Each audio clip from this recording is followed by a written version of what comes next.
Olá pessoal, tudo bem? Bom dia para todo mundo. Espero que todos estejam bem, passando aí por essa fase, por esse momento. E eu queria então hoje continuar com aquelas reflexões sobre a vida do profeta Elias e como é possível andar com Deus em tempos de crise.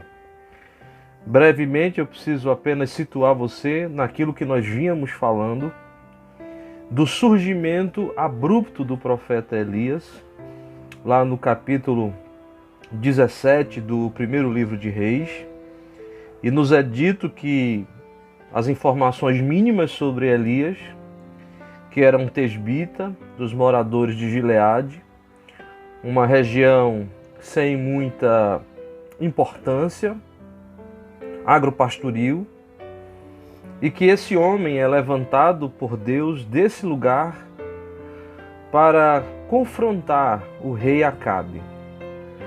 O rei Acabe era um rei do norte. O norte, que era uma parte da divisão do reino unificado de Salomão. Um reino do norte e o reino do sul. Eu disse a vocês na primeira reflexão que da divisão do reino até Elias se passa pelo menos 58 anos. E há uma sucessão de reis perversos, corrupção sacerdotal, de modo que isso vai aprofundando o caos na nação. E então Elias é chamado desse lugar simples para uma tarefa grandiosa. Levar a palavra de Deus, ainda que uma palavra dura, a esse rei que era tão perverso, que se sobrepunha aos que haviam passado em perversidade. E aí eu disse a você que a gente tinha algumas lições para aprender, e eu falei para você, entre outras coisas, como Deus pode usar pessoas comuns para tarefas extraordinárias. E essas tarefas extraordinárias são aquelas feitas segundo Jesus, segundo o Sermão do Monte. É isso que é extraordinário. Eu disse a você também que, conforme diz o versículo 1, Elias afirma que é aquele cuja face ele está diante de Deus. Eu disse a você que ninguém consegue se ocultar da face daquele que tudo vê. E isso serve de atenção, porque com Deus não há mascaramentos, mas de consolo também. E nós ainda comentamos que conforme Elias fala, segundo a palavra que lhe fora dada, há um prenúncio de um tempo sombrio. E sob essa palavra, Elias repousa. Mas eu disse a você que, quanto a nós sabemos mais do que Elias, porque nós conhecemos a face de Deus revelada em Cristo Jesus. E eu disse a você que em tempos sombrios jamais duvide do amor do Pai. Pois bem, seguindo essa sequência, eu queria ler com você a partir do versículo 2. Qual é a continuidade que essa história tem? E diz assim o versículo 2 de 1 Reis 17, você vai poder acompanhar aí. Depois disso, a palavra do Senhor veio a Elias, dizendo: sai daqui, vá para o leste e esconda-se perto do riacho de Querite, a leste do Jordão. Você beberá do riacho, e eu dei ordens aos corvos para o alimentarem lá. E ele fez o que o Senhor lhe tinha dito, foi para o riacho de Querite, a leste do Jordão, e ficou por lá. Os corvos lhe traziam pão e carne de manhã, e ele bebia água do riacho. Algum tempo depois, o riacho secou-se por falta de chuva. Então esse é o cenário dessa nossa segunda reflexão. O que sucede a Elias logo após esse anúncio profético duro ao rei Acabe. E como a ordem de Deus era para que ele saísse, era para que ele se escondesse. E eu queria brevemente pontuar em torno desse texto algumas lições, para que você alimente seu coração de confiança, de esperança, de fé. Olhando para esse segundo momento, esse segundo cenário, porque as narrativas bíblicas, elas funcionam como se fossem capítulos de um enredo maior. Então, a primeira cena, nós somos levados a imaginar Elias no palácio real, seja onde for, mas com um dedo em riste apontado para Acabe, anunciando um juízo profético.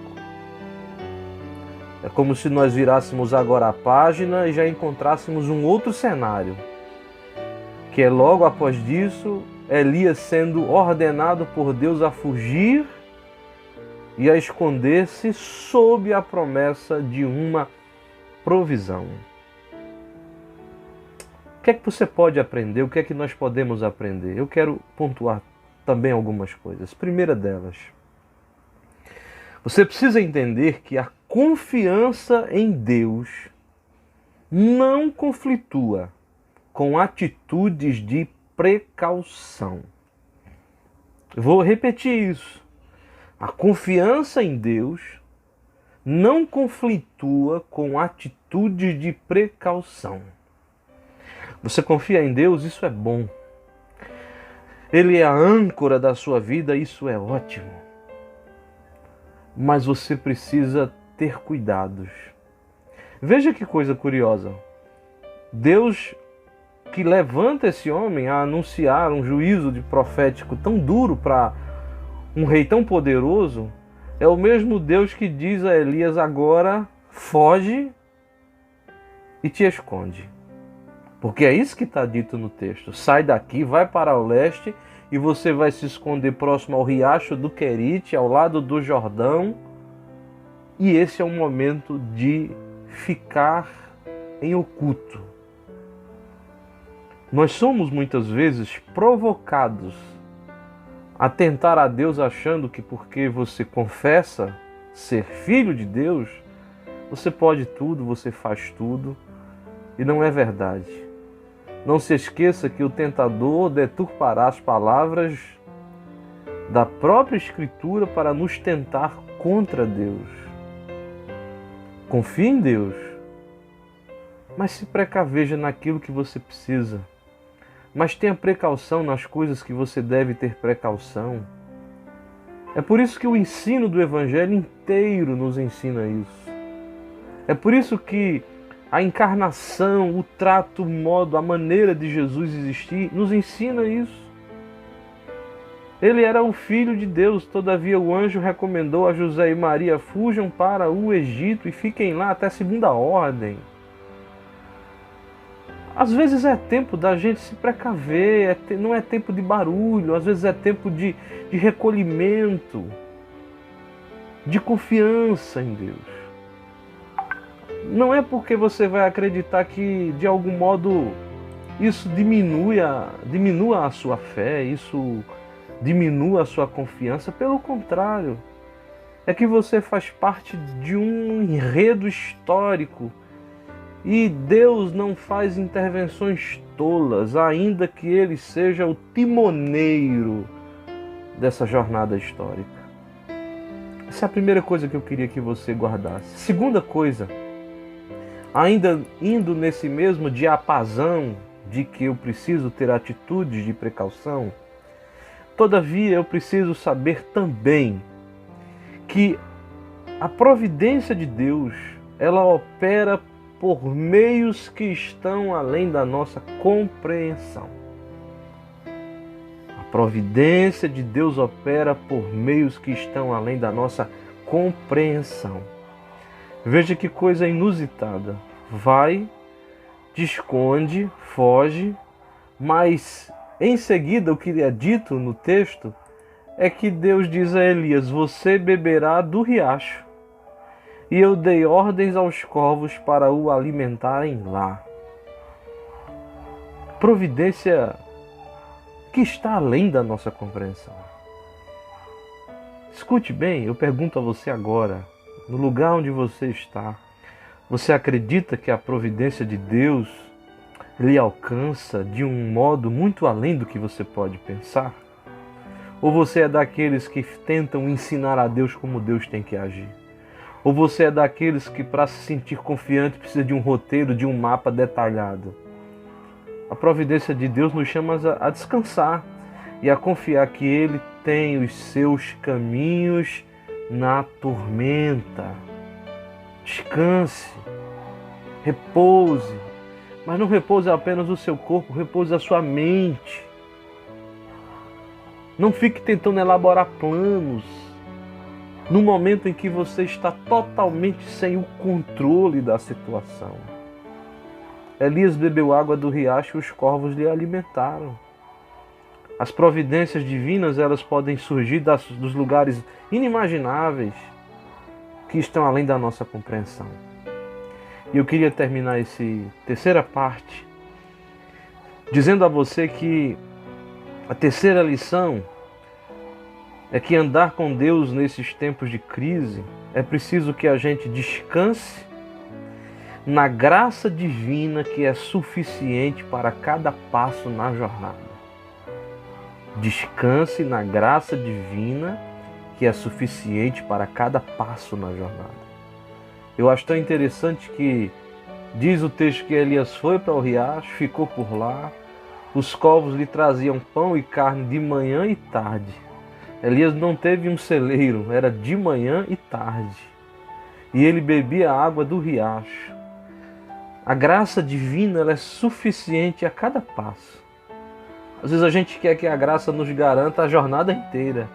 Mas Deus está dizendo, vai haver graça para você a cada passo. Dou um passo, seguro na graça. Dou outro passo, também seguro na graça. Para eu dar o terceiro passo, a graça do primeiro já passou, mas eu tenho graça renovada para o terceiro passo. E assim a gente vai vivendo dia após dia. Eu encerro essa palavra dizendo a você que o final do versículo diz, desse texto, que tempos depois, algum tempo depois, o riacho secou-se por falta de chuva. Entendeu por que a graça é suficiente para cada passo na jornada? Porque a gente não sabe o que acontecerá no passo seguinte.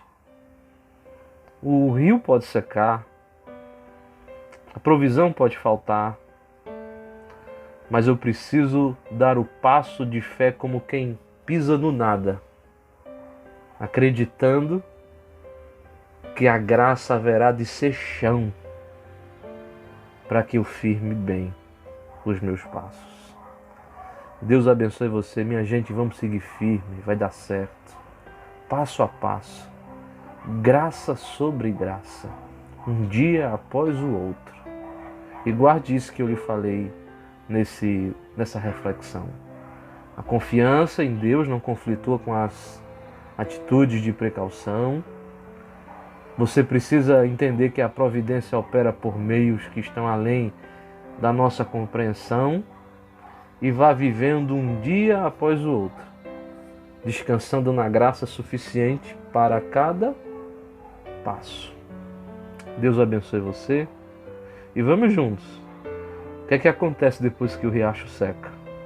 É o que a gente vai ver na terceira reflexão em breve.